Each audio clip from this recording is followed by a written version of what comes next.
Hello everybody, it's me, Nate, aka Devil Dog, and I'm back with another game review. Don't worry, I've got a lot of stuff planned. I just got back from going to a 3-day convention. Boy, I am whooped. But I still have time to actually get this review out for you kind people. This is my review of Shadow Labyrinth. It was developed and published by Bandai Namco Studios and released on July 18th of 2025 for the Nintendo Switch 1 and 2, the Xbox Series X and S, and PlayStation 5.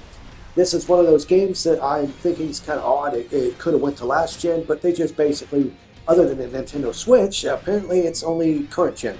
Now, if you haven't ever heard of this game, I didn't really know about it either. It has a weird name, kind of a generic name. You really don't know what to expect with this. It is a action-adventure Metroidvania-style 2D game with a twist.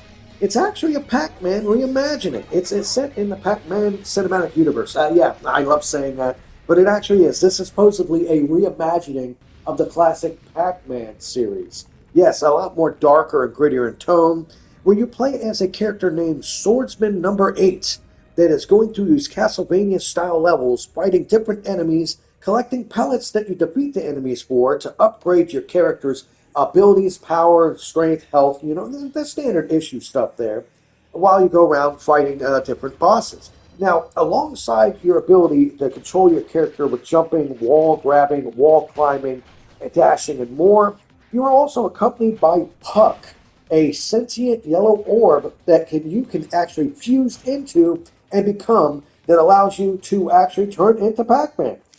So there's certain areas you'll come across in this, like most of it seems like a standard Metroidvania side-scroller adventure, but you come in these areas where you see these like bars on the walls and the ceiling, and you can't do anything with them at first until you merge with the little Puck, the Pac-Man pellet, and you become the Pac-Man, and then you can ride these rails to go around almost in classic Pac-Man fashion, gobbling up pellets, and you can still do attacks as your normal swordsman character as Pac-Man. You just got to be careful because you can get hits and fall off and stuff like that. But as you go a little bit farther in, then you also unlock the ability to charge up your meter and turn into this big mecha robot that they call Gaia or whatever. And this character basically I found is basically just to help you pass through certain areas you normally can't. Like if there's spikes or flames or something that if you normally try, you'll get injured and die. You get through areas that way, and it's mainly to help fight multiple monsters and giant monsters at the same time. That's really about it for the giant monster, really.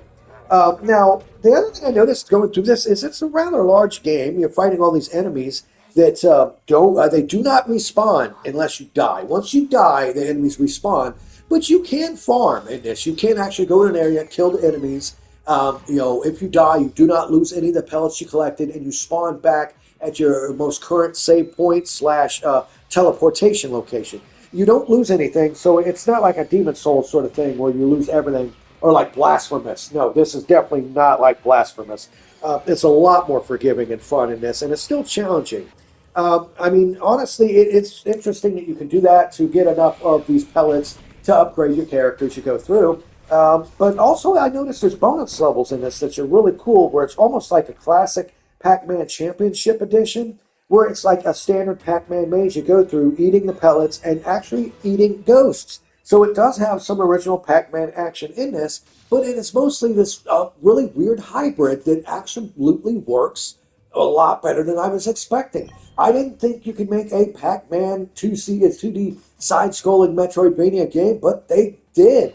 And the only thing I think that's kind of bad about it is I don't like the name. They should have came up with a much better name for this. It deserved to have a more flashy name.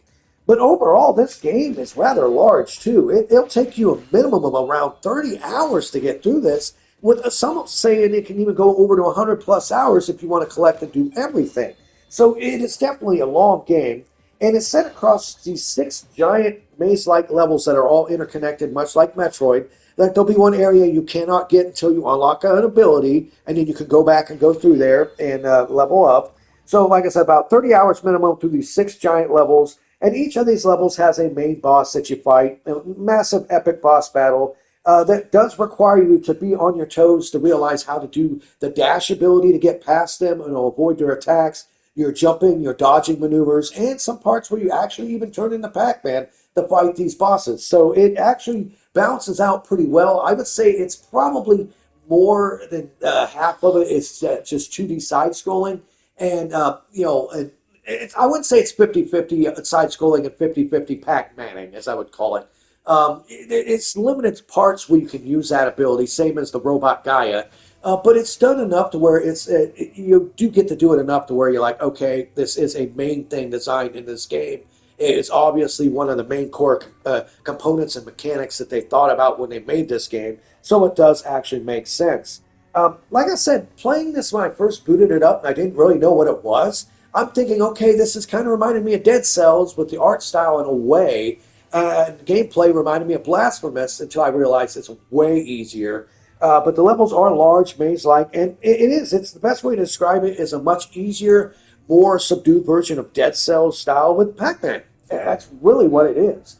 Now, the thing I also have to point out about this, which I found really shocking, is besides the fact that it's kind of got a lame name, Shadow Labyrinth. Come on, man, come up. You could have called Pac Labyrinth or something. But as you go through these levels, you can meet up with different vendors and buy different things to help you, and you level up your character. It's like a standard classic Metroidvania style game. It's got the content in it with that really cool Pac-Man twist. And honestly, the mechanics, it plays very well. Visually, it looks really good. It's not no jaw dropper when it comes to the graphics, but it's definitely a visually very appealing game that plays very buttery smooth. That is rather simplistic in terms of its game design.